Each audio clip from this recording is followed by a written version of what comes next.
from the Sky News Centre, this is Paul Murray Live. G'day, good evening. Thank you very much to Sharry Marks. And yes, the big story there, that can you believe that Youth Off the Street would have any money taken away from it? Perhaps the idea of how to get funding out of this government is to rename it the Great Barrier Streets. Maybe that's the way to get $400 million out of the government, no questions asked. It's a disgrace. Prime Minister, Treasurer, fix it and fix it by the time the sun comes up. It's pretty bloody obvious. Let's get straight to it tonight. We have a crackerjack panel. The band is back together. Ross, Richo, Janine. We've got a special guest singer as well in Senator Pauline Hanson. We'll also have a chat to Bob Katter because it's his vote that matters now after what happened in Wentworth. And that's just the start. Dan and Boz when it comes to sport and so much more. So, I've spent the day going back over recent election results because the truth is, as you know, hung Parliament, well, it'll either take care of itself or it implodes. So all eyes are on May of next year. Where is the potential fertile ground for the Morrison government to climb out of a minority position and potentially get itself back into a majority and find another 3 years? Or is oblivion coming its way? Well, we'll find out then. But I wanted to focus not just on marginal seats, not just on comparing Wentworth to everything else. I wanted to give you an idea of just how steep the climb is for Scott Morrison. Now, it was the exact same steep climb that Malcolm Turnbull faced, but I had a look at every federal election result since the Howard government was booted in 2007. And it shows a few things about where the most volatile electorates in Australia are, the places that are very used to changing their mind. Is this the fertile area for the Morrison government? Have a look. 86 seats have changed hands since 2007. There are 13 seats across the country that have changed more than once in all that time. And 6 seats in particular have changed 3 times since 2007. Now think about this. 2007 change of government, 2010 minority government, 2013 change of government, 2016 1-seat majority, but effectively now minority government. So where are the places that changed their mind an awful lot? Well, 2 of them are in Tasmania, 3 of them are in New South Wales and 1 of them is in the Northern Territory. Bass, Braddon, Dobell, Eden Monaro, Lindsay and Solomon. Now we've just gone through the Wentworth experience where the richest electorate in the country got to send us into minority government. So how do these places compare in terms of average Australians? Well, the national average wage is $1,400 a week. In Bass, it's just over $1,000. In Braddon, it's just below $2,000. In Dobell, it's $1,200, $1,300 in Eden Monaro, $1,600 in Lindsay, and in Solomon, it's more than $2,000. That isn't too far, by the way, that number, believe it or not, from the actual income in parts of the Wentworth electorate. So, OK, you're generally speaking about some parts here that are, financially speaking, doing better than others. The cost, of course, in living in the Northern Territory is a little higher than everywhere else. But we get to the area that I think is going to be the most fertile area for the Morrison government. If they're going to run a scare campaign, and they're trying to find one, about Bill Shorten, it has to be about his plans to change negative gearing, because the value of your house is what matters. In these electorates that have changed their mind more than 3 times since John Howard was Prime Minister, 69% of people own or are paying off a house in Bass, 64% are doing it in Dobell, 71% are doing it in Eden Monaro, 64% are doing it in Lindsay, 65% are doing it in Braddon, but just 44% of people in Solomon, because the vast majority of people in the capital and around it in the Northern Territory are renters because they're not going to stay there very long. So this becomes the political opportunity. Well and truly more than half of all of these people, 6 out of 10, 7 out of 10, are directly invested in whether their house price goes up or goes down. That's why I say it's a fertile area.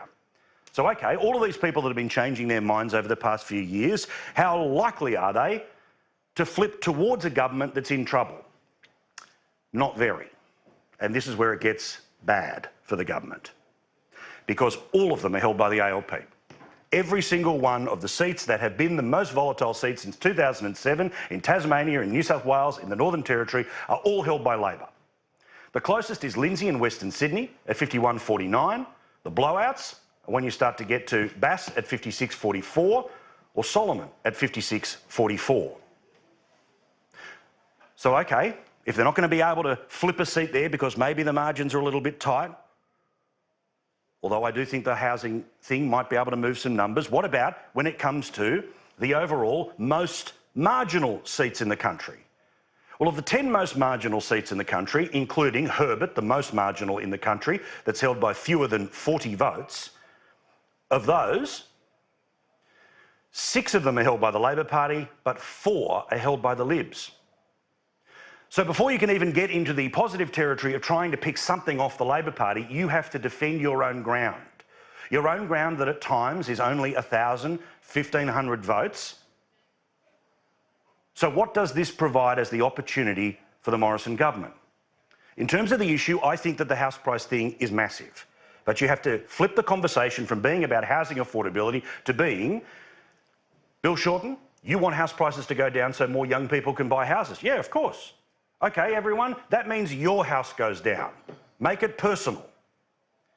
But as I said last night on the show, and I'll forgive you for not seeing it if you did, the thing that Scott Morrison and the Liberal Party must do by the end of the week is guarantee that Scott Morrison is the person who the Liberal Party are putting up to be Prime Minister, applying for that job for the next 3 years. They have to change the Liberal leadership rules, because the straight line from 2007 to 2010 to 2013 to 2015 to 2018 is that both sides of Australian politics have broken a fundamental expectation that we, the voter, have. We hire them, we fire them. Now, I don't know if in a couple of days they can come up with a Labor-style methodology that says the MPs get this much say and the members get that much say. But I would suggest that a party room meeting should be held this week to pass a resolution that a sitting Prime Minister cannot be knocked off in the next 3 years. Now, just like the Labor rules, effectively, you can vote and get a majority to change those. But if the Liberal Party, who's going in a position where it is a government now on its knees because of the result in Wentworth, is going to be trying to create a scare about the alternative government that is rushing towards them, they need to make sure that one of their best players on the field is the player that will stay on the field. Australian politics desperately needs to get back to a battle of ideas, not the muck that grows with news poll or the panic that sets in about electoral oblivion. Because by that logic, they'll flip them every single time. Meaning, if they're lucky to get a second term, no government will ever get a third. Can you know what you think? The hashtag PMLive, email pmlive@skynews.com.au. We'll get straight into things now with our panel in a second, but first the latest news now with Danica DiGiorgio from Perth. Danica, good evening. Paul, thank you. Good evening, everyone. Firstly, Australian Border Force officials have told a Senate estimates hearing this evening that 16 children have been transferred off Nauru for medical attention. The ABF's Deputy Commissioner, Mandy Newton, says the asylum seeker and refugee children were taken off the Pacific Island nation this morning. 52 minors remain on Nauru. Australian actor Geoffrey Rush will return to Sydney's federal court tomorrow after facing the first day of his 2-week defamation trial against a newspaper.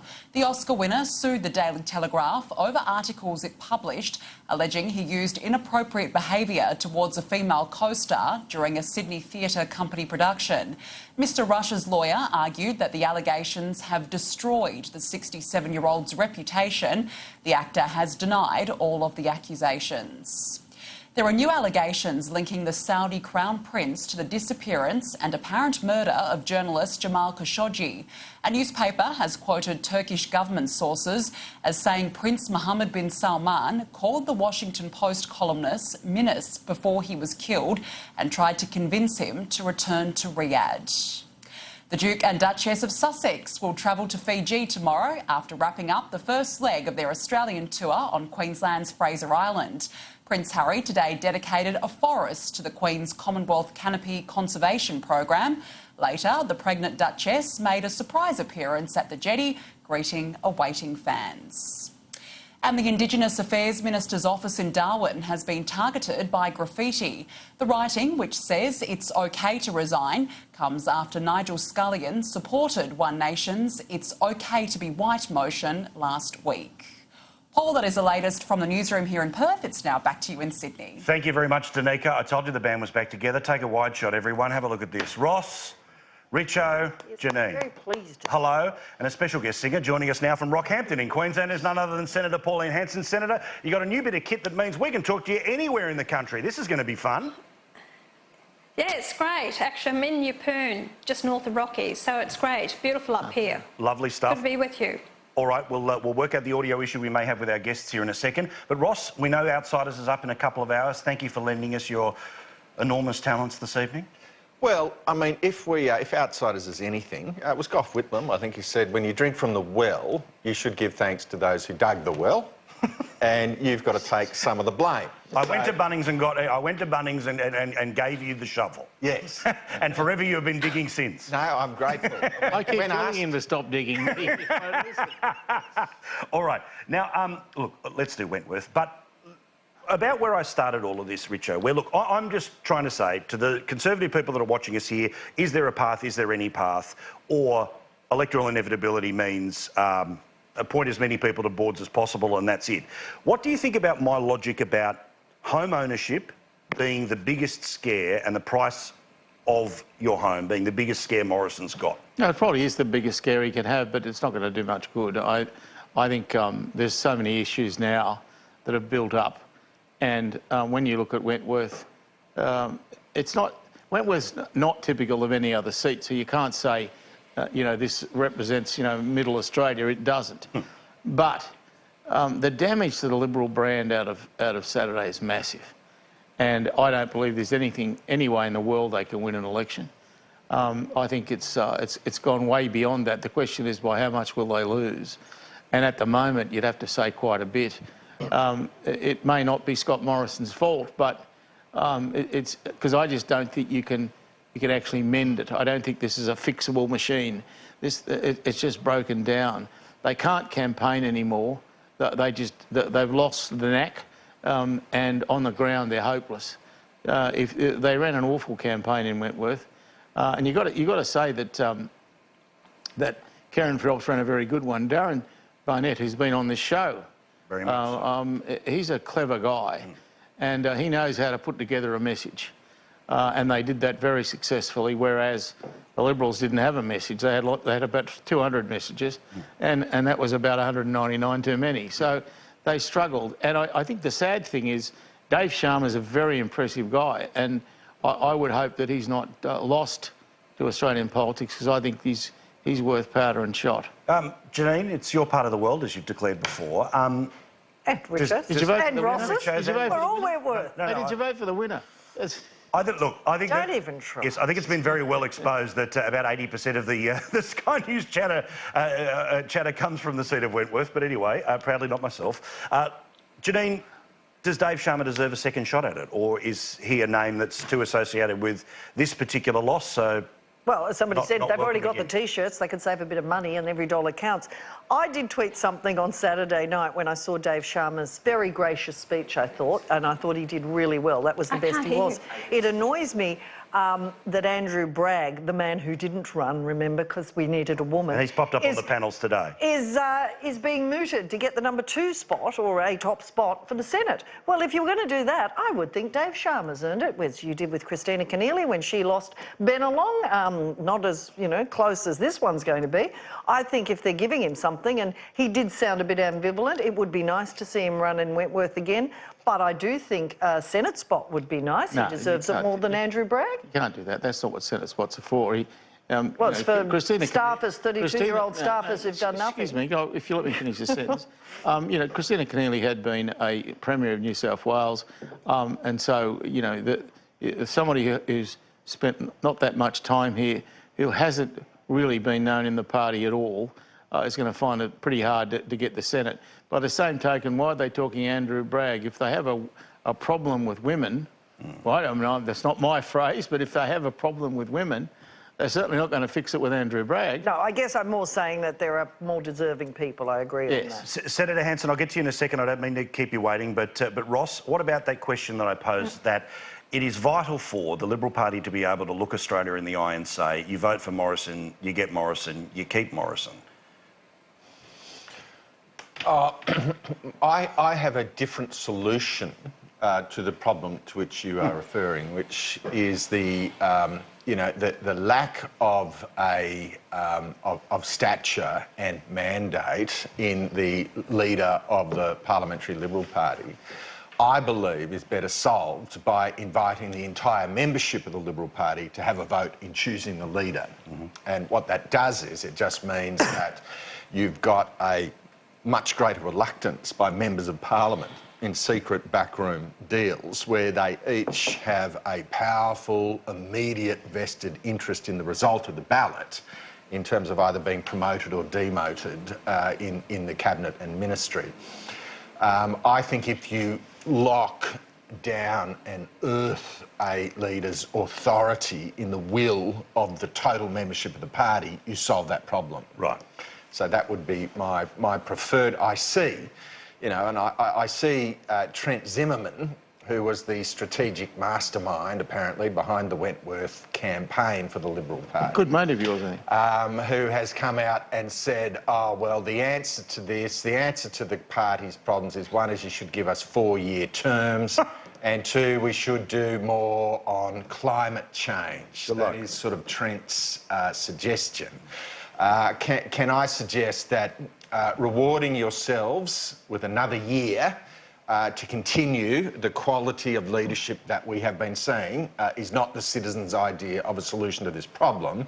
And likewise, I would say, the failure of the Wentworth campaign, part of the reason why there was such anger was not about Malcolm.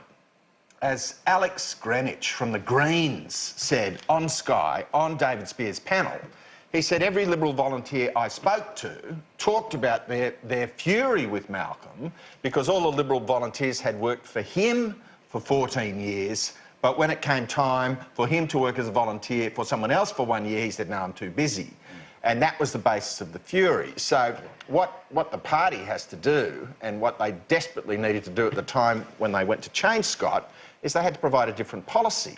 To go forward with the same policy measures, but just churn another leader, that was always going to be fatal. So, Senator Hanson, it must be hilarious for you as somebody who's been an outside force, who's been in the Parliament, returned to the Parliament, brought plenty with her, got 23% in the seats that you were competing in the Queensland election, got yourself there in the 6-year term at the last election, that the media seems to have just discovered independents and third-party candidates having the ability to make an impact here.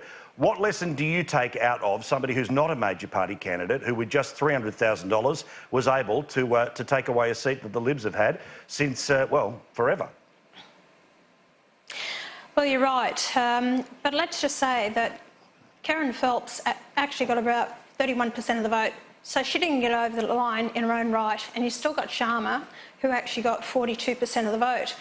Labor didn't campaign in that electorate whatsoever. They were quite happy to see Phelps come second because that's what they wanted to. So they never put in a performance for that electorate at all. But here we have a high-profile person. She is a high-profile independent that stood because people are fed up with the major political parties, even in that electorate. You've got a combination. You've got Malcolm Turnbull was liked by people in that electorate, and that was clear in the last election when he polled quite well. Also, you've got people, I can say, cafe latte set. They're all talking about climate change. Immigration, high immigration isn't going to worry them. Foreign ownership isn't going to worry them. They're the high-income earners. And these aren't the issues that are really affecting them. So you had those ones also about the climate change. They want someone, Karen Phelps, or the bleeding hearts that's saying, look, we've got to get the kids off Nauru. So you've got this combination. They're the ones that gave the 30% to her. The Greens lost 6.5% as well. So there's a combination that's going on here. They're annoyed with Malcolm Turnbull being turfed out. You've got the bleeding hearts. And I think Sharma should actually have a go at that seat again in the next election. I wouldn't write him off, and I believe it could be a turnaround of the next election. And don't think that Karen Phelps is going to have the balanced power in the lower house. I don't think she will. Remember that the Speaker of the House is actually a Lib. There's nothing stopping the Morrison government taking him out as being Speaker of the House, putting an independent in, and having his vote. Well, that'll be fascinating to see, because, I mean, look, the tactics of how Parliament runs now is, can we all agree to, all of this conversation and the endless questioning about will Karen Phelps pull the trigger to go to an early election. She spent $300,000 to get the best part of 30% of the vote and a Melbourne Cup field preferenced her, and she's going to get there just. Swing was massive, all the rest of it, but she's going to get there effectively just. Janine, this has been your line all afternoon, which is she ain't going to press the red button to go to an election anytime soon, nor's Rebecca Sharkey, nor's anyone else, because it costs money to run elections. Well, it doesn't just cost money. Karen Phelps, people say once an independent's in, they become entrenched and people will stick with them. But you have to stay in. If they went to an election pretty quickly, it's not clear that people would turn around. She needs every day, the longer she gets, the better it is for her. So there's absolutely, self-interest is going to play here. And so she is going to want to keep it as long as she can. And this is why I also made the argument about everyone saying, well, how will she vote on the Peter Dutton if they bring up the motion? She has issues on, well, they could bring up issues on Section 44. She's probably fine. But I don't think she wants to go down that path either. Well, I think she wants to be able to entrench herself there, to become known and have as much time as she can. Richard? Well, she's got a seat. I don't think she'll be in a hurry to change anything. But as far as Pauline's suggestion is concerned of making an independent speaker, I want to joke, if you're a government in such a mess, an independent speaker could actually ruin you completely, if they're not ruined completely already, on the floor of the Parliament, because those ministers who, especially the Prime Minister included, who make absolutely no attempt to answer the question, would suddenly have to answer the question, and the whole tone of question time would alter dramatically. So if there's one thing that won't happen, that's it. Senator? Well, what's wrong with Cathy McGowan taking up the Speaker's seat? And they can. If Scott Morrison wants to leave it go as long as he possibly can, he can also take the Speaker out, Tony Smith, put him on the floor of Parliament and actually put Cathy McGowan in. Not Bob Katter. How do you know that Cathy McGowan can do it? I mean, this is a big job being Speaker, and for people who've been in Parliament for years, it's not easy. You take someone who's an independent, who's been in there, 5 years or something, and you say, right, it's now your job, you're going to run the show. It's a huge ask, I'm not sure that you can do that, Richard, to her. I'm saying there's a possibility here, because the whole fact is, if he doesn't have the numbers and he's got to work with the independents, and especially the ones that are in there, he's going to have trouble with it, and especially if Karen Phelps does not go along with him. So that would be a way I'd look at moving forward, so he can get his legislation passed, and that's what he needs to do. If he's got to prove to the people that he can do the job and being Prime Minister of this country, well, then it's something that would be considered. Let's talk about the ideas and where that goes to from here. Step in BHP. BHP says time for a price on carbon. This is what they are saying. Remember, Labor goes into the upcoming election with an ETS, a floating price on carbon emissions. Here in part is what Fiona Wild, the head of sustainability and climate change at BHP, had to say, and that sound of footsteps you can hear is Ross Cameron getting ready for a run-up.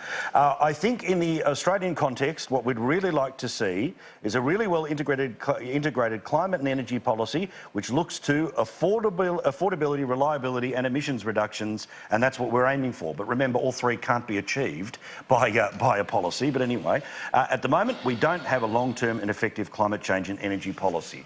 Ross, why do you, or what do you push back at for those who say there's just a small rump that's holding us back from the obvious future?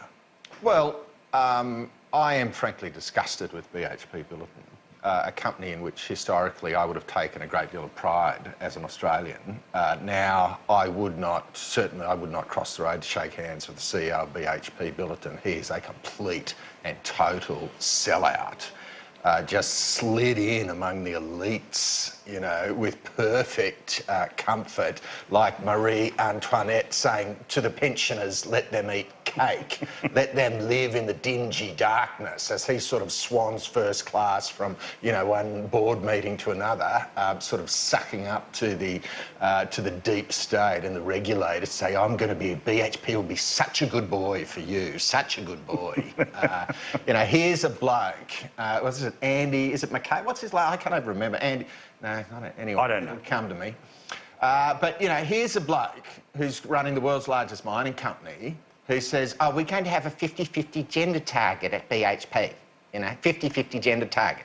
So what that means is you've got all the blokes who are the ones taking the risks, who are the ones going down into the mines, who are the ones inhaling the coal dust, who are the ones sort of greasing the machines. But then that means, therefore, you have to totally populate the C-suite and the head office with all of these bossy boots like this doctor, whoever she is, rushing around. She's never been inside a mine in her whole damn life. She's probably like a graduate we don't know that, of but UTS media studies, you know, and she comes out hectoring and lecturing that you've got to suck up harder to the elites and the deep state. I say, BHP, you are anathema to me. You are dead to ordinary Australians. Do you notice that we said they're inhaling coal dust as though it's a bad thing? You think it's bad for you inhaling coal dust? Well, I do, but... No one's going to say it's good for you. I just Nobody's going to say wanted it's to check. good I mean, for obviously, fibre. you know, there's some bad... Sure, it's, you know, mining after farming is about the most dangerous thing. You know, then we've had the construction industry after that. But, you know, these sort of cosy, Max Mara-clad, you know, Jimmy Choo wearing moral busybodies telling ordinary Australians that she wants to take control of our lives and reinvent our lifestyles, I just say go to buggery. I'm not interested in your opinion. Yeah, that's why you've got to have him on every week. I agree. There is no one in the country who could do what he just did. I agree, mate. We're all fans. Ross is a man who can never see the top without going over. Senator Hanson. That's a great line. Very good line. Senator Hanson, look, the inevitable push that comes from Labor, the Greens, I've got a feeling the Senate may be debating an awful lot of climate change in the coming few days. Do you think that the government is going to try to revert to Turnbull-era policies when it comes to dealing with climate change as a way of trying to somehow hold together the left part of the flank that'll probably demand all of it but not vote for them anyway? I wouldn't be surprised if the Prime Minister Scott Morrison does try and rein in, because he's going to look for those minority votes out there on the left side, and that's why he is reluctant to actually get out of the Paris Agreement. He says, OK, I'm not paying them any more money, but he's reluctant. He said an agreement is an agreement. Well, I'm sorry, agreement is not an agreement and you should get out of it if it's actually been destructive to the country and people cannot afford it. I cannot see where the Paris Agreement is going to reduce electricity prices. You know, I've gone through Rockhampton today, and in a matter of 200 metres down the main street, I counted 6 shops that were closed. Another shopping spread of shops, there was only 4 shops open in about 10 or 12 shops that were there. The country is doing it tough, and the main thing that is affecting people is energy costs. Now, a lot of jobs are going to go. We've had businesses shut down, and they're going to continue to shut down. They need to wake up to themselves and start looking at the fact of reducing energy costs. And if this BHP wants, you know, carbon tax pricing, and they're talking about sustainability and...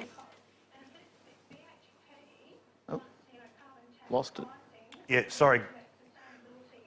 I'm sorry, Senator, I don't know why, but we lost you mid-conversation, and we got an early preview of our next guest, Bob Catter. I do have to take a break. We'll pick things up after that here in a moment's time on Paul Murray Live. All right, more in a sec.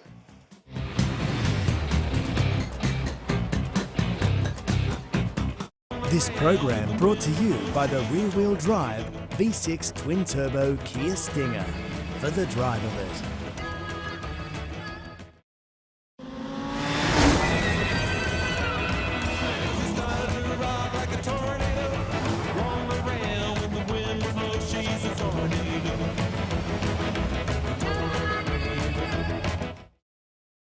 I was just calling about my home loan application. What? You are the fit. At UBank, we're not only taking the pain out of applying for a home loan, we're also giving you a great rate. That's it. I'm going to UBank. Visit ubank.com.au.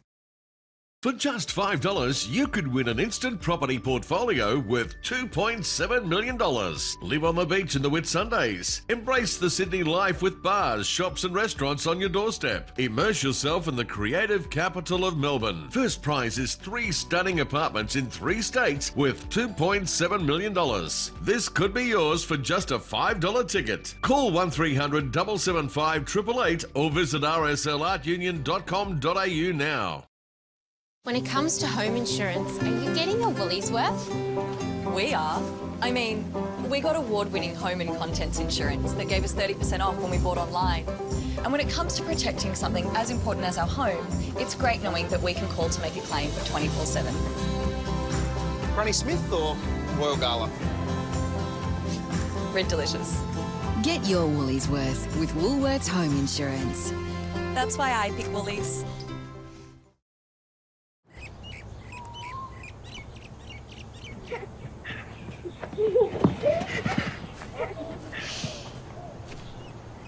Oh, thank you, Mrs. Thompson. There's a glass and a half in everyone. Right now, receive 0% interest on purchases for 15 months if you apply for any Coles MasterCard by December 31st. Apply today. Good things are happening at Coles. Coles MasterCard. I've slain your dreaded dragon. For saving the kingdom, what doth thou desire? Hello! Hey! Good night! Where are you going? Climbing up on Salisbury Hill. Taxi! Exceptional coffee is always worth the quest. 'Tis all I desire. Didst thou bring enough for the whole kingdom? Nespresso. What else? The Telstra Smart Modem gives you better Wi-Fi in more rooms. Get your smart modem with NBN bundles from just $69 per month. Smart.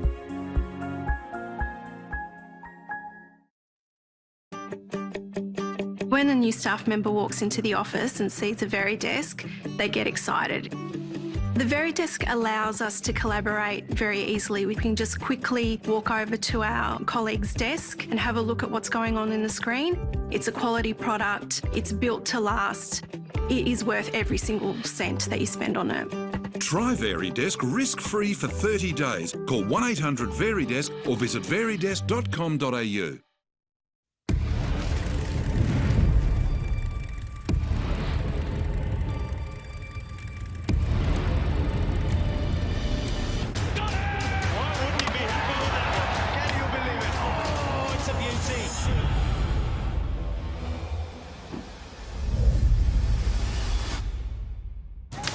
Just like that. Absolutely brilliant. What an advertisement for the game.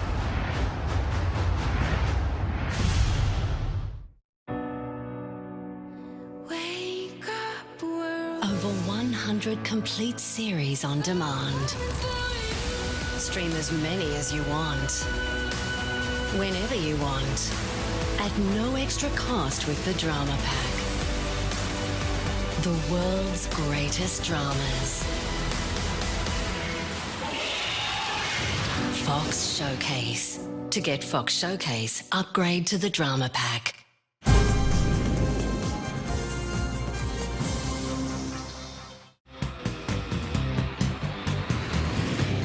Thank you very much for watching. With the Morrison government now in minority, it matters what the independents do. The person who is largely assumed to be somebody who will help them hold on to office is the member for Kennedy and our friend on this program, Bob Katter. He joins us now from Canberra. How are you, Bob? God bless all the listeners. I can't help but say that I was innocent about cutting Pauline off. She was bad-mouthing me and she got cut off, but I'm innocent. Well, we'll give you never bad-mouthed her. We'll give you the chance to dance in a moment or two. Look, much has been read into a conversation you had with David Spears a bit earlier today, but I thought you showed us the game, which is absolutely the one that everyone should be playing, which is, in part, you're able to amass power by being somewhat hard to pin down. Is that the game between now and May, where basically we have to wait until the floor of Parliament to know how you're going to vote on anything? Well, as Pauline just said, you know, I'm a loose cannon. And the advantage of being a loose cannon is it scares people. You know, they don't know what's going to happen next. But, I mean, really, it would be naive to believe that I'm going to lay back and accept a continuation of promises about water development and no water development. It is naive in the extreme if you think that I'm going to continue to allow my first Australian brothers up in Cape York and the Gulf and Torres Straits be treated in such a way that if the world finds out what's going on there, we will be a pariah amongst nations. We'll be in the South African category 30 years ago if it's found out. Now, I'm not going to lie back and continue to accept that. So you've got to decide whether you're going to do something about these things or not. I mean, on the drought, I mean, it will cost the government nothing. But if they keep leaving the National Party as it is now running the drought, God help us all. I mean, God help us all. The answers are simple, clear. We have massive water in North Queensland, but it's only there for 2 months. So you just hold a little bit of it back, spread it out, it grows grass. The only answer to drought is growing grass. The rest of Australia has not got a reliable water supply. North Queensland has. So give us the Hughenden irrigation scheme. There are 20 of those schemes sitting out there. Do that one. The rest will go off like firecrackers afterwards. And then you will be the Prime Minister that solved the drought in Australian history. So how does it work from here? Has Scott Morrison contacted you? You're obviously in Parliament on a sitting day. Have you met face to face? Is there a series of expectations before either you give him some sort of written or interpersonal assurance? How does it work from here for you? Yeah, I have said to Scott Morrison that any decent government, any government worth feeding, would have acted on reconstruction loans ages ago. They cost nothing. You make money out of them. And would have acted on the only answer to drought is irrigation. And we're not talking about huge irrigation, a little tiny pizzling nothing. So any Prime Minister worth their salt would be doing that. To continue with the treatment of First Australians that is going on, every single person associated with government should be ashamed of themselves. Every single Australian should be ashamed if this continues. So, I mean, am I going to be happy if this continues? No, I'm not going to be happy. I'm going to get very angry. And to quote the previous interviewee, I'm a loose cannon. I might, heaven only knows what I might do. I might get very angry indeed. What about on... And remember, the last time that I was in this position, I mean, the Prime Minister had banned live cattle exports. And I could see clearly there was no way out of the hole for us except to put Rudd in. I couldn't change the government, but I could change the leader. And that's exactly what I did. So, I mean, I'm not a person that is going to worry too much about what happens to me in my time in life. I'm in a happy position, but I care a hell of a lot about what happens on these issues. And if you think you're going to continue to keep selling Australia, I've said this on your program, Paul, previously, the importance of this decision in Wentworth is that in Northern Australia, we got 20% of the vote, Hanson got 20% of the vote. We exchanged closely preferences, so we had 40% of the vote. The major parties had only 30%, ALP, 30% Liberal. Now, that's a message from the boondocks. This is a message from the other part of the planet. This is from the super rich, sophisticated, well-educated people in Vaucluse and Double Bay and Sydney. They're both saying the same thing, as did in the Rebecca Sharkey elect when I did the last interview with you. They're saying the same thing. If you can't wake up that the people have had enough of watching their country being sold off and sold out, and you're bringing 500,000 or 1 million people in every year into this country to take our jobs off us and undermine our pay and conditions, and you say, why are we backing the unions? Because we know that we had 200,000 coming to us, and Ross Cameron put it very well, as mine workers, we were on 200,000. Now we're on 100,000 because you're undercutting our pay and conditions on a daily basis. And soon we'll be on 50,000 if this keeps up. So we do not want to see any more of our country sold off, and we're not going to stand idly by and watch it happen. To sell off the Port of Darwin, The only port that the Americans have got in the South Pacific is an act which can only be described as traitorous. And I use that word with malice. Bob, thank you for your time. We've got plenty more to say and plenty more to talk about in the next little while. Use the vote wisely, and remember, who's the show who had you on before? The rest of the country desperately needed you. Remember this little old TV show. Thank you, Bob. Take care, mate.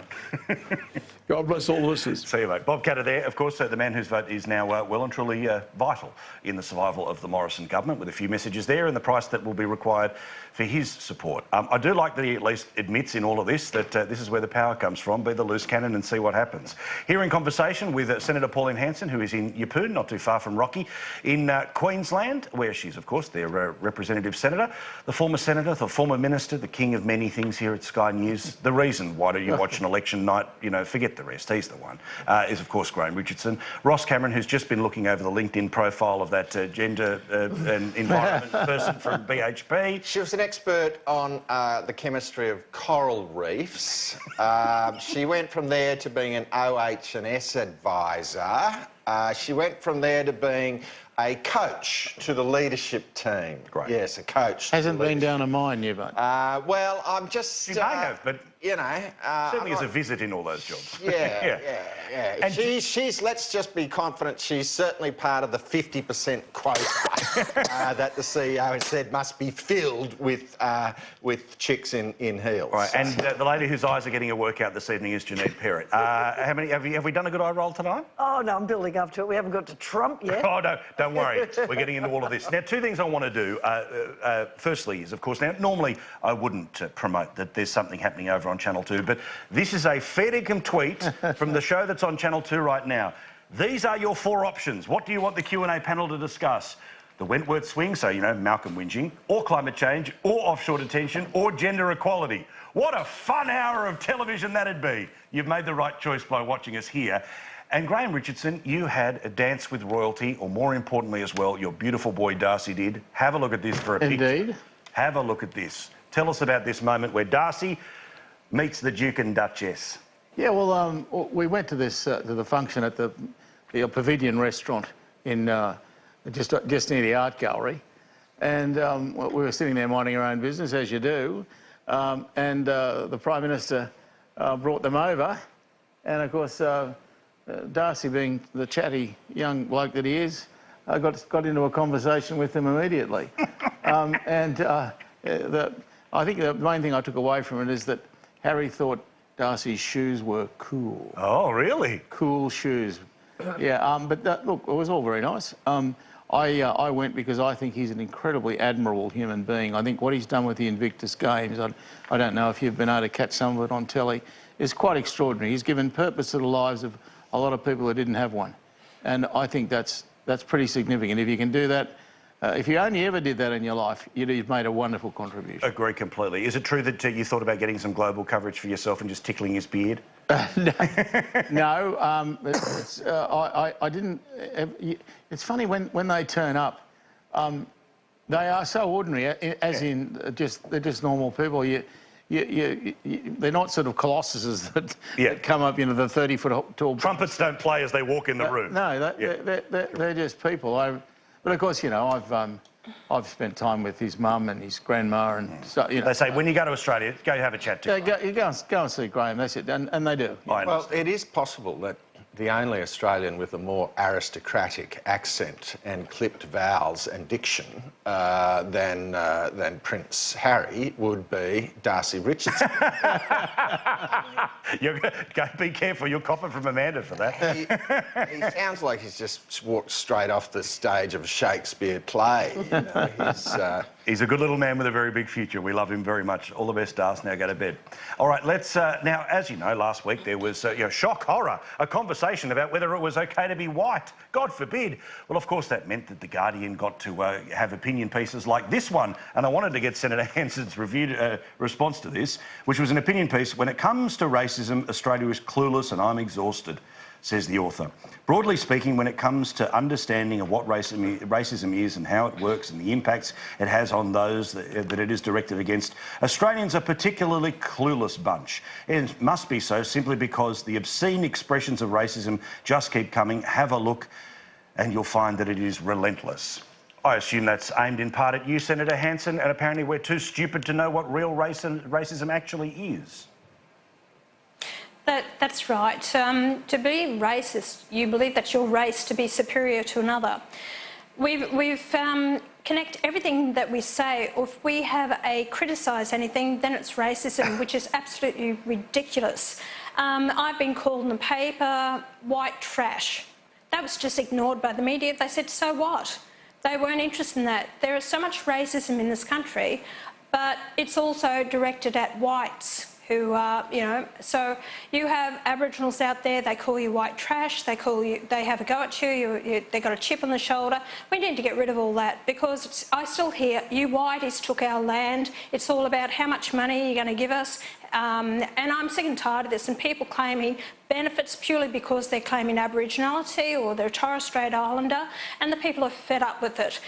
You should get welfare, or you get help, or you get health care, you get whatever, based on your needs, not based on race. And that's exactly in our Constitution, section 51, 26 of the Australian Constitution says the government can make specific laws for the Aboriginal Torres Strait Islanders. That in itself is racism. So it is here in our society, and I'm fed up with it, and as so is a lot of other Australians, and treat everyone individually on a needs basis, not based on their race. Richo, this way... Yeah, I think it's a really good idea. Let's set a lot of those Aboriginal kids out on the stations. Let's let them starve. Let's prove to them that we're not racist. We'll just let them starve. Pauline, that was the greatest load of rubbish I've heard. You've come up with some good ones, but that's just about the cream on the cake. It was a shocker.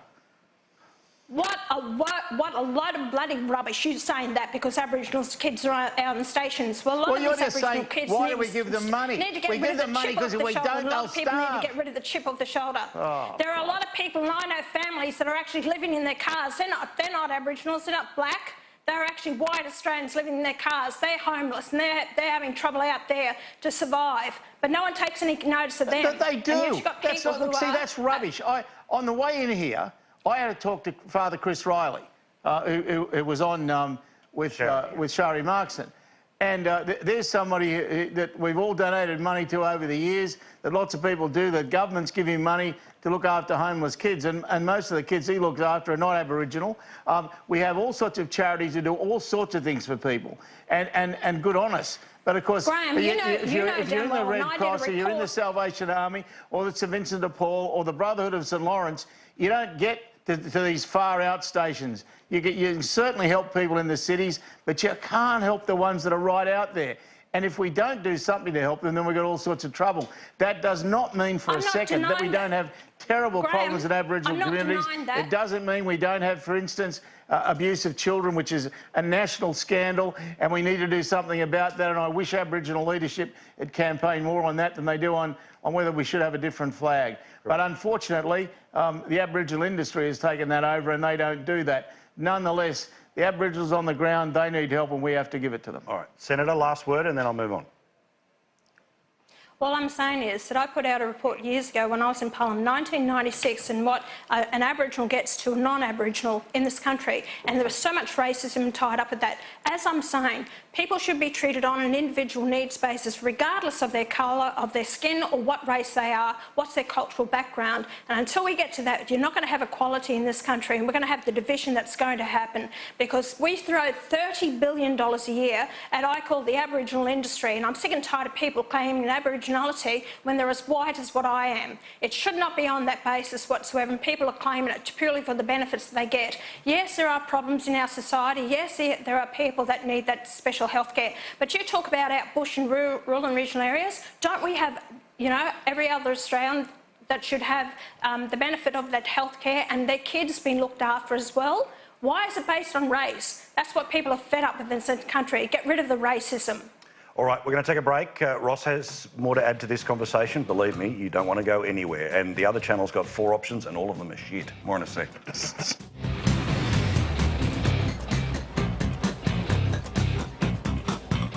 Punters, Australia's #1 form guide and racing app. Get a smarter form guide and let the predictor take the reins. Stay informed and informed this spring carnival. Punters.com.au. Don't let the game play you. Stay in control. Gamble responsibly. My property portfolio is protected by Terry Shear. I wouldn't trust anyone else. As a first-time investor, Terry Shear provides the security I need. You've got to be with Terry Shear. It's a no-brainer. Call Terry Shear or go online. What a hopeless lot we've got in Canberra. Left or right, left right out like the Australian people. The socialist left, the new guard, the old guard, or just the mud guard, or just an Australian. The Anzacs didn't go to war as members of the Liberal Party or the Labor Party. They went to war as Australians. Problems made by men and women can be solved by men and women. Put Australia first, make practical solutions. The United Australia Party wants to unite all of us. Authorised by James McDonald for the United Australia Party, Brisbane. The Telstra Smart Modem gives you better Wi-Fi in more rooms. Get your smart modem with NBN bundles from just $69 per month. Smart.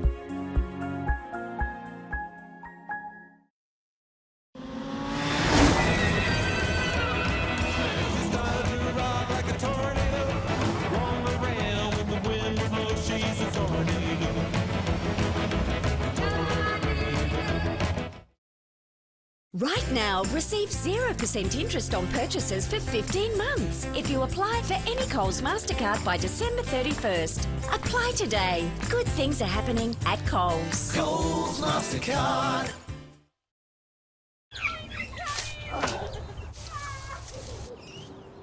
You don't need to throw that one back, Mrs. Thompson.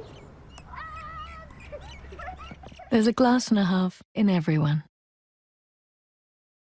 The new Galaxy Note 9 has the power to keep you one step ahead. Like when this happens. And everyone needs a charge. Except you. Or when that terabyte of storage lets you keep doing what you do. And when download speed is really important because the file is huge and the doors are closing. Come on, go, go, go. Got it. The new Galaxy Note 9. More power to keep up with you.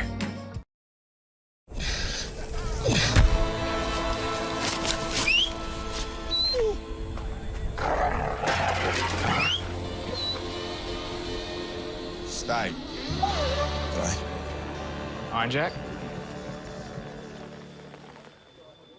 Water first. Here you go, mate.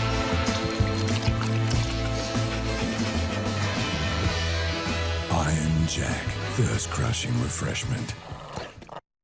Lifestyle presents a new one-off special. Welcome to Dame Elizabeth's garden. Maggie Beer and landscape designer Paul Bangay celebrate the 90th anniversary of Dame Elizabeth Murdoch's Cruden Farm. Meet the people that keep the gardens looking beautiful and see the gardens in all their glory as they change throughout the season. I might even find time to cook some delicious party recipes. Inside Dame Elizabeth's garden, Thursday, November 8 on Lifestyle.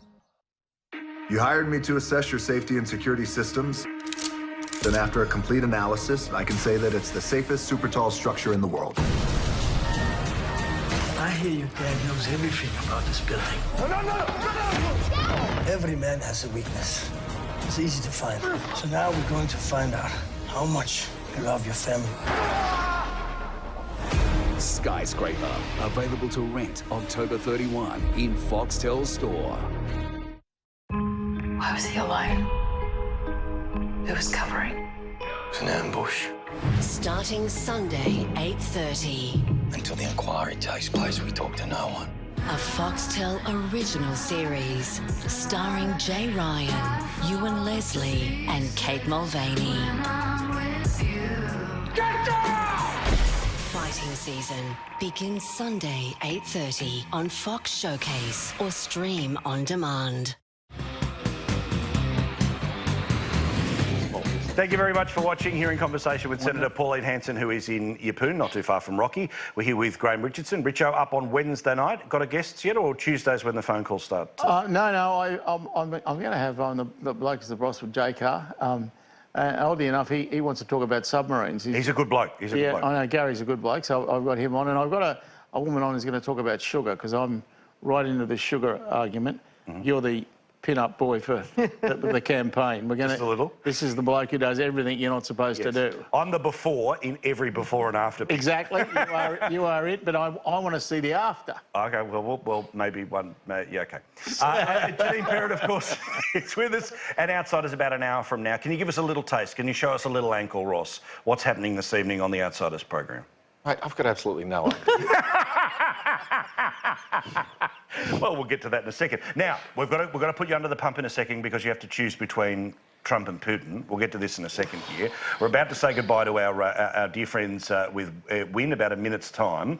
So just a little response to the back and forth we're having there about the racism conversation. Ross, can you give me a 30-second taste? Then I'll say goodbye to Win and everyone on Foxtel gets the rest. OK, well, the only thing I'll say is Noel Pearson, who is variable but is an Indigenous leader I respect, he did say at one point that the greatest mistake we made, talking about what do we do for the kids in remote locations and, quote, on the stations. And the problem is that they are that historically, before the legislated minimum wage and national wage parity, in all of these remote locations, you had much higher levels of engagement between the Indigenous community and the local pastoralists in particular.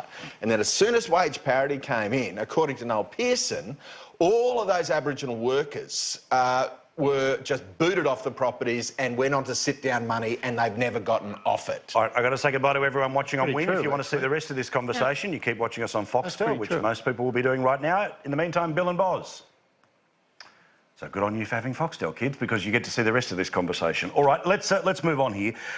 New Zealand, of course, the only reason that Jacinda Ardern is able to become, and Labor was able to form government, was Winston Peters being able to become her Deputy Prime Minister, Foreign Minister, and give her the numbers in the Parliament. The price of which was a dramatic cut in immigration, down to less than a football stadium of people a year, and a ban on all foreign investment in the New Zealand property market.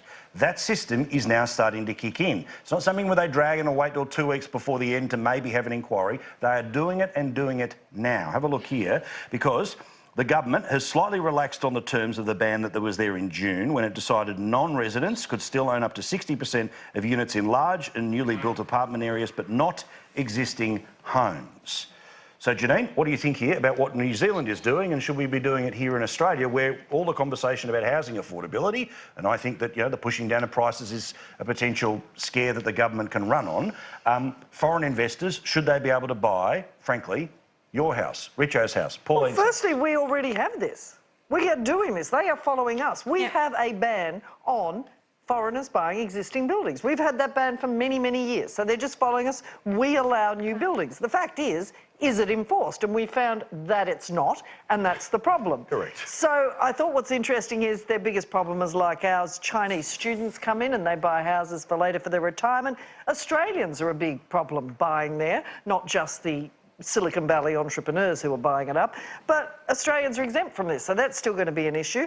But the reason we're seeing a drop in housing prices is because there has been a bit of a crackdown on foreign buying in Australia. So that's why we're seeing it. So the problem with your argument... Just enforce the law. Well, enforce it better, that works. And the problem with your argument about this is that the market, being an old capitalist, you know, believing in the market is working anyway.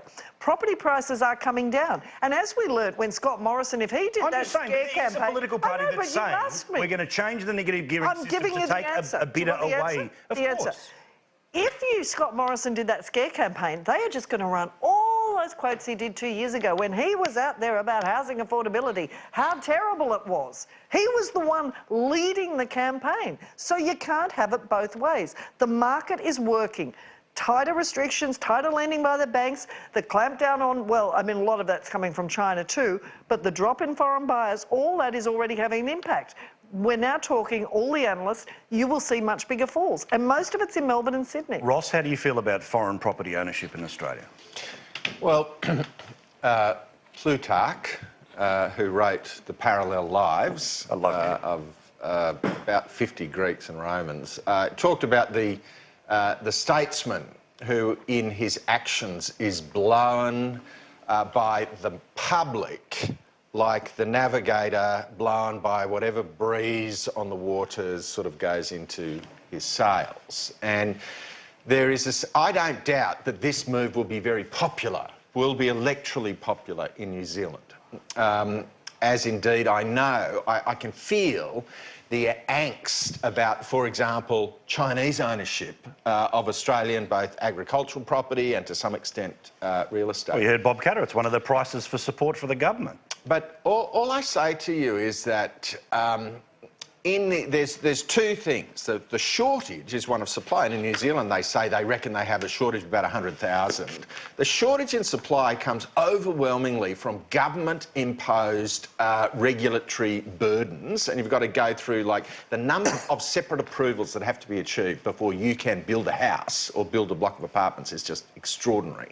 And the levels of lethargy, incompetence, and just the total lack of urgency among particularly local government authorities is just appalling. And so government's got to lift its game. But the other thing I would say is that in the end, he who has the golden rule is he who has the gold makes the rules. And that whoever has disposable capital is going to wind up owning assets. That disposable capital is going somewhere. Vladimir Putin has just gathered together a meeting of every provincial governor in Russia, and he has given them instructions saying you need to meet a target of approval for land-related developments of 7 days from the time the project is submitted. 7 days is what the Russians are saying. That is the speed of transactional turnover they are trying to hit. If you try and get a DA approved in the average Sydney council in less than 7 months, you know, and you get a gold medal. 2 years and some. Yeah, I was about to double check all of that. Senator Hanson, what do you think about, is the current law okay? It's just about the enforcing of it that needs to happen here. What do you think of what they're doing in New Zealand? Janine's right. We do have imposed here in Australia that foreign buyers cannot buy established housing. They can buy new dwellings only. Under the Labor Party, they allowed new dwellings, the big apartment buildings they're building in Melbourne, to actually be bought up totally by foreign investors. So there was no Australian ownership. The Liberal Party have brought that back to 50% must be bought up by Australian residents. What the Labor Party are intending to do, there's a $15 million limit on buying land before it goes to the Foreign Investment Review Board. The Labor Party are intending to raise that to $50 million. What I'm picking up, the majority of Australians do not want foreign ownership in Australia, and they're fed up with seeing a lot of our prime agricultural land and businesses and sold to overseas interests, foreign buyers. They don't want it in Australia. I believe it does drive up prices, and on top of the escalating price that we have, although they have dropped recently, you've got stamp duty on top of it, so it puts it out of the range of a lot of Australians owning their own homes.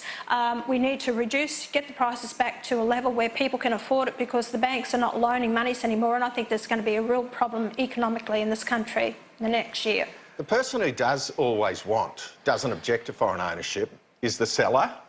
You know, the seller, the one who's looking for the highest bid for their property. That one is quite open to foreign ownership. By the way, I did a quick little search here, story in Fairfax from a couple of months ago. The average wait to do any home renovation in the council area of Hunters Hill, the cashed up bit of Sydney, 123 days. It's how long it takes just for you to be able to fix your own home, let alone do anything major and build something from scratch. Well, let's try the Russian solution. You get assassinated or poisoned if you don't do it in 7 days. Would that work?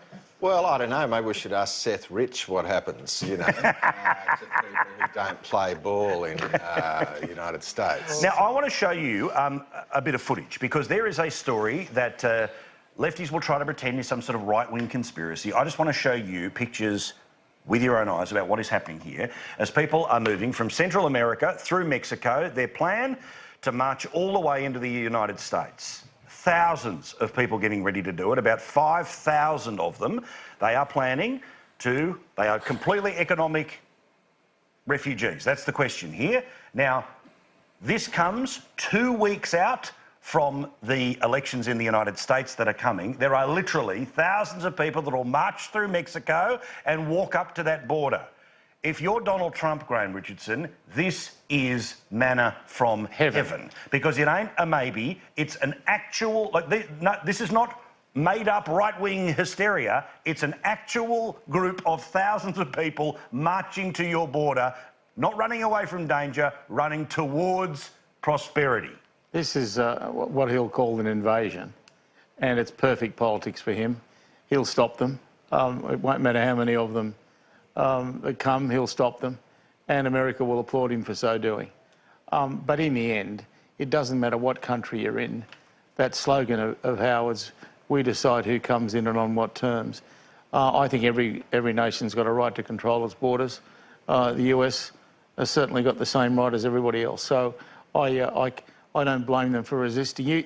If you go to Europe now, you know, in Italy and Greece and these places, Macedonia, there's terrible problems because of the North African influx. And America's not going to follow that route. They can stop it, and they will. Because it's this thing, Senator Hanson, where because most of the illegal arrival to this country, clearly being an island nation, comes via boat, not a lot of footage of all of this. Yes, the total number of people that are actually breaking visas, flying on planes and never go home. But to actually have a visible representation of 5,000 people marching from their country through other countries, given safe passage from the Mexicans, to march right up to the border, it's the whole problem before your very eyes. It really is, and it's going to be extremely hard to see how he handles this, because it could cause further problems. If they get across the border, you're going to have a lot more that will flood through the borders. He has to stop it to actually maintain control of the borders in his own country. And quite interesting what you were saying there, Richo, about you know, have a right to actually say who comes into your country. But that's not going to be the case. If Labor gets into the in control of the government after the next election, there's going to be so much pressure put on them, because Albanese plus also Plevacek are open for open borders, and I believe that we're going to have real problems in Australia, because there's about 14,000 waiting in Indonesia to come across here. So it's going to be quite interesting to see how the Labor Party handle this when we've got boats coming back into Australia. Albo has never been in favour of open borders. He's a good friend of mine. I know his views on this really well. I've had a million discussions with him. Neither's Tanya Plibersek. They are concerned about refugees on the route. I'm sorry, they've made comments. I didn't interrupt you. Don't interrupt me. Don't be rude. About opening up the borders. When it comes to Nauru, they have views on refugees who are there, because they say, A, you can't leave them there forever, and B, it's costing us billions of dollars a year to keep them there. Janine and Ross? Well, can I just say quickly, that photo is the best ad for the wall. Correct. It's just going to help him. But that's anybody who laughed at the wall is going to look at that. The Mexicans don't have control of their borders. They are sending them across. So he's either going to have armed guards, which he's going to do now because it's not built, but all the people who mocked him, what is the best way to stop them? He'll say, build a bloody wall. I agree. But he won't build one. The great man has tweeted about this in the past couple of minutes. President of the United States, Donald Trump, has tweeted from Washington time, full efforts being made to stop the onslaught of illegal aliens from crossing from the southern border. People have to apply for asylum in Mexico first, and if they fail to do that, the US will turn them away. The courts are asking the US to do things that are not doable. Ross? Well, I just say what a beautiful tonic to hear Janine producing such wisdom on the wall. You know, she's obviously been drawn towards the light of Donald J. Trump. No, but that's illegal. What they're doing is illegal. Yes. Yeah, well, that's why you need a wall. Yes. And how is it not an invasion just because you don't have a gun? I just want to... Are you going to hang by the neck waiting until the wall's built?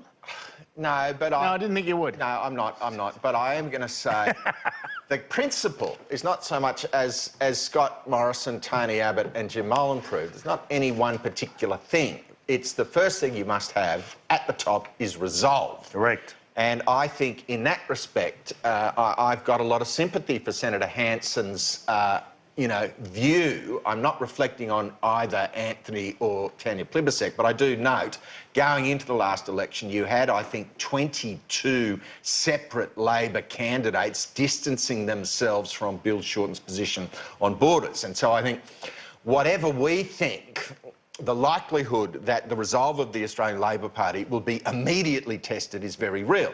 The second point I will just make in relation to, here you've got Jack Lattimore, whose article you cited from The Guardian earlier about when it comes to racism, Australia is clueless and I'm exhausted. And you go through Jack's other articles, just the same message. He's like, who's that chick from Fairfax who writes the same article every week? Same article every single week, right? So you read it in January, you read it for the year. And so here you've got this guy, Australia is deplorably racist, as people of colour are reminded. You know, this is The Guardian. Wrong kind of black. You know, Tennant Creek and African gangs. You know, and what I wish for my Black Christmas. So here you've got a guy who's basically paid to racially whinge every week for The Guardian, right? But when you take 3,500 people from anywhere in South America, there's only one country they want to go to. Correct. Right? They're going to go through Guatemala. They're not stopping there. They're going to go through Mexico. They're not stopping there. They want to get to where the white people are. In the same way, the 14,000 in Indonesia, they don't want to hang around in Sri Lanka. They don't want to spend their lives in Indonesia. They don't want to stop in Papua New Guinea. They want to get to where the white people are. Well, more importantly, where the welfare is in all of this. Richo, you get the last say before we say goodbye to you. Well, I'd have to say this, Ross, that when I think of the wall, I know it's one of the great farces of all time. It wasn't built and it never will be. And yet they still chant, build that wall. That's because people are unable to listen, unable to understand in America. But you're not in that category. You're someone who can listen and who can understand. Thank you. I'm listening. You simply refuse to do so. And that will always upset me. But I think this, when I think about what's happening with our borders, I do believe in making sure that we keep them safe. I don't want to see a resumption of boats and people dying at sea. I will never forget the boat that crashed on the rocks at Christmas Island when you could actually watch people die. That's an image that has never left me and probably never will. So I wrote the other day, it's a dilemma. I don't see how you can leave people on Nauru forever, and I don't see how you can bring them home. No, lock their back door and then they can go. Somebody with you know, your kind of IQ might be able to work it out, but I can't. All right. Senator Hanson, enjoy your poon. All the best. We'll see you on the show again in a couple of weeks. Richo, we'll see you next week as well. Bob. Ross and Janine, stick around because there's one more little fight to be had. Quick break, back with more. Don't worry, Outsiders, he's going to save something for that show at the top of the hour. More in a second.